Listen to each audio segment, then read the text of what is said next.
Okay, Seder, good vach. So, in this week's parsha, it mentions the mitzvah of saying Viduy, that a person should confess their averis. So, the tzaddik Rav Sar Shalom of Belz, his way was that he would only give a bracha directly to women if it was a kala before her chuppah. In general, he wouldn't receive women in his room of yechidus, if you'll say. But Sorry, who's this? Rav Sar Shalom of Belz, one of the Belzer Rebbes. Yeah. Now, there was a certain tax collector who was about to marry off his daughter. And before the chasana, he took his son-in-law and his daughter, his future son-in-law and his daughter was the kala, and they traveled to Belz, where the tzaddik was, that he should give them a bracha. So his wife tells him, don't forget to remind the Rebbe, to mention to the Rebbe, that he should daven, that we should have parnasa, and we should have everything we need, and that we should have nachas from our children. And as they were leaving in the wagon, she was chasing after the wagon, saying, not to forget to ask that the cows should give a lot of milk, and that they should get a lot of profit from the produce that they sell. Fine, so when they come to the tzaddik, the tax collector, this particular tax collector, tells presents the Rebbe all the requests that they have. They, that the chassan kala should have brachas, and that he should have parnasa. Everything that his wife, was telling him. So the tzaddik, stops him and says, it's important that when a person is going and traveling, when you travel, it's dangerous, especially in those days. It's not as safe as when you're in town. So it's important that you should say viduy, that you should confess for your averis. So this tax collector didn't really pay attention. What does viduy have to do? And he continues to ask about the cows and the milk and so on.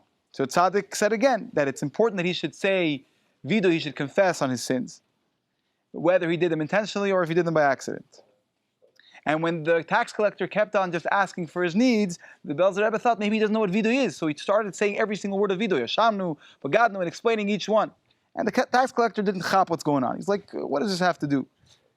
And he just ended up leaving after this meeting with the Belzer Rebbe. So now they got further and further from the city, and they got lost on the way, and they ended up in a very thick forest. And they ended up in a swamp, very muddy area.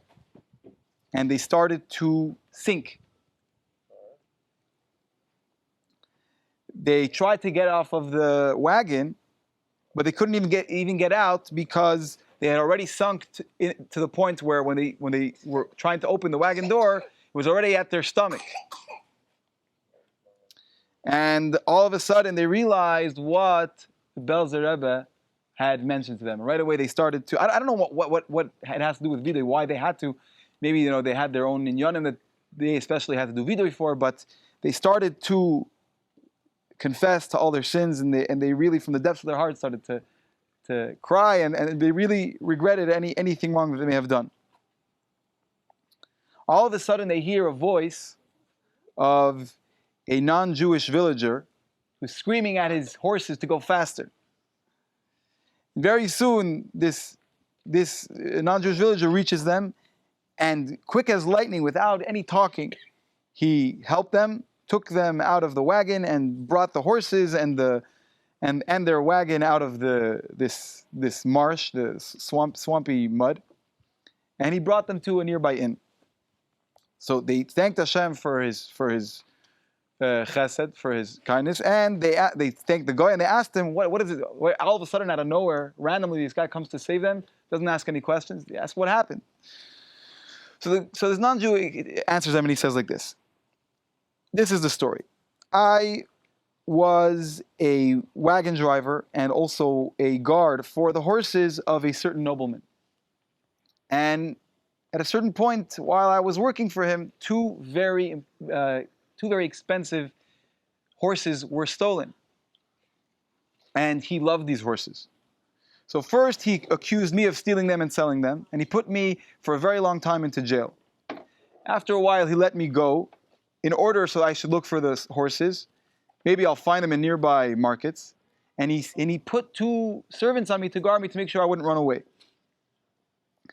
Now on the way, I asked these servants to let me go to Belz, because I heard that he does miracles. So this Goyish wagon driver, he believed in the powers of the tzaddik, and so he wanted to go and ask for a bracha. So they let me, and they went with me to Belz. And when I came to the tzaddik of Belz, and I told him my story and my trouble, he said like this: if you promise me that you're going to be amongst those who love the Jewish people, so in a few days you'll find the horses in the market that's going to take place in Belz.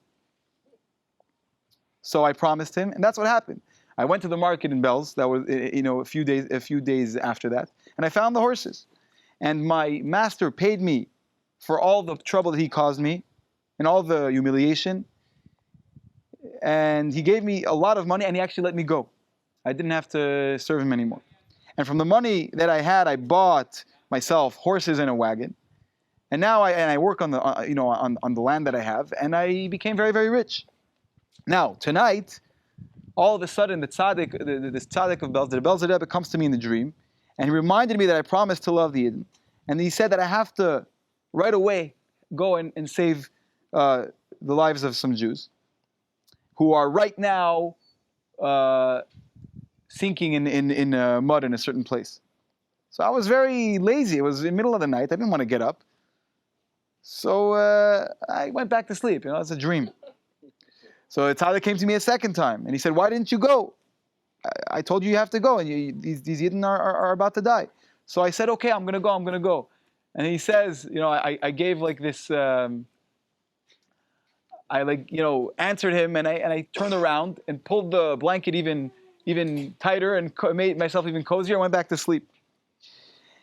And says that the third time when the Rebbe came to me, he actually grabbed me by my hair and didn't let me go until I got dressed, and I hitched the wagon, and I came right away to you, to the place where he told me. And that's how I came and saved you."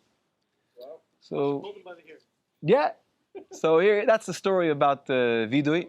Now, last week we didn't have a story, so I'm going to say a second short story. It's also connected to the parsha about the Soita. It says Viduy connected to the parsha. What? Viduy. It says Visvado Chatasam. Yeah. That's what, let me see exactly what it says. Visvado es Chatasam Sha'osi. Yeah. Okay. So now it talks about Soita in the parsha. This has to do a story about a woman who was accused falsely of not being faithful. So in the days of the holy Apter Rav, who's known as the Oyev Yisrael, there were 2 people who lived in the same area near Apta, and they had a business partnership. Now the wives of these partners, they also helped in the business, and one of the wives was better at business than the other. And one day, this wife who was more adept at business told her husband, "Listen, why do we need this? Why do we need this partnership? I'm a good partner. Drop your friend. His wife is anyways lo yitzlachnik. She's not going to be able to help anyways. Let's go to business on our own." And he listened to her. And they went their separate ways. They broke the partnership, and they each did business on their own. Now, the partner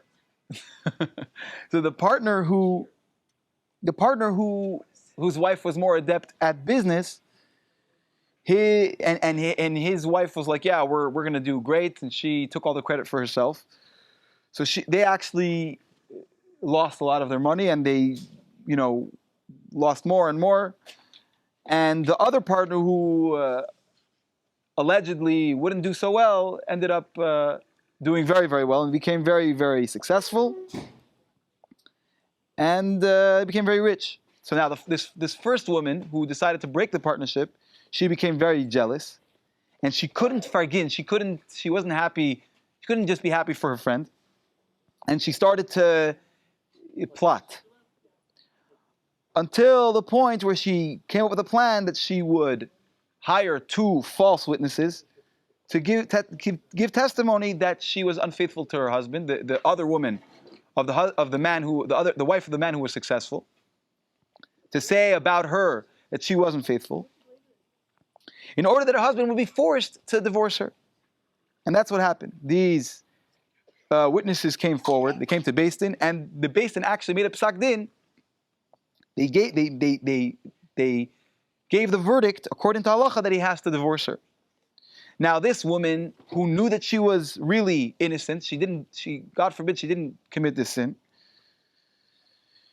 She knew that these witnesses were false, and so she asked her husband that before he actually divorces her, he should first go to the Apter Rav and to see what they should do.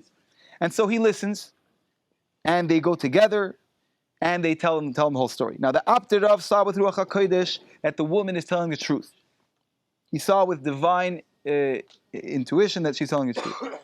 But Ruach HaKodesh cannot refute halacha, right? It doesn't matter what you know from heaven, what's given down here in Shemayim, that's what's given down here on earth, what's decided with a Beis Din, with the court of law, halachically, that's what stands. So the Apter Rav told his son, Rabbi Yitzchak Meir, he says, go and announce publicly that no longer should people come to me for advice and for brachas, and they shouldn't give me any money because my Ruach HaKodesh is the opposite of Din Torah. And if my Ruach HaKodesh is the opposite of Din Torah, then really it can't be holiness, it can't be Ruach HaKodesh. It can't be good. Now, the moment the Apter Rav said these words, in this nearby town, this woman and the woman who was jealous and the witnesses that she hired, they started to shake and they got very, very scared, and they became sick, and it wouldn't let up to the point where they realized they have to go right away to Apta and to confess to him that really they had lied, and they made a false libel against this woman because of jealousy and because of hate. So the Apter Rav told his son at that point, okay, now you could tell everybody that they could once again come to me for advice, and the Ruach HaKodesh is okay, and they could continue to give pidyonis. Anyway, these are two stories. We should see miracles in our lives the same way. And Abu Tavach.